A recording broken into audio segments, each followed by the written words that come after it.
இந்த கோலத்தை பார்த்தோன்னே உங்களுக்கு தோணும், பரவாயில்லையே நேற்றை விட இன்றைக்கி கொஞ்சம் பரவாயில்லையே அப்படின்னு உங்களுக்கு தோணும். அதுதான் கிடையாது. நேற்று மாதிரியே இன்றைக்கும் நாங்கள் மறந்துட்டோம்.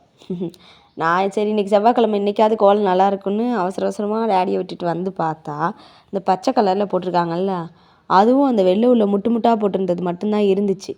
என்னம்மா இப்படி போட்டிருக்க அப்படின்னேன். வழக்கம் போல் தான், மேலே வீடியோ பார்த்துட்டு வந்தேன், கோலம் பார்த்துட்டு வந்தேன், கீழே வந்தோடனே மறந்துட்டேன் அப்படின்னாங்க. சரி இது வழக்கமாக நடக்கிறது தானேன்னு அப்புறம் நான் எக்ஸ்டெண்ட் பண்ணி அந்த வைலட் கலரில் போட்டிருக்குது, வெள்ளை தாமரை போட்டிருக்குது எல்லாம் நான் கொஞ்சம் எக்ஸ்டெண்ட் பண்ணி போட்டு கொடுத்துட்டு இடையில இந்த கையை காமிச்சிருப்பேன் வைலட் கலரில். அது ஏன்னா நான் தான் வைலட் கலர் கொடுத்தேன், அதை நீங்கள் நம்ப மாட்டீங்க அப்படிங்கிறதுக்காக, ஒரு அடையாளத்துக்காக அதை காமிச்சேன், வேறு எதுவும் இல்லை. இன்றைக்கி மறதியில் பிறந்த கோலம் தான் அது. அதனால் இதுக்கு இன்றைக்கி நான் மறதி கோலம்னு பேர் வச்சுருக்கேன். நீங்கள் இதுக்கு என்ன பேர் வைப்பீங்கன்னு கமெண்ட்டில் சொல்லுங்கள். அவ்வளோதான், எங்கள் அம்மா கோலம் கவலை முடிஞ்சிச்சு. டாட்டா போய்.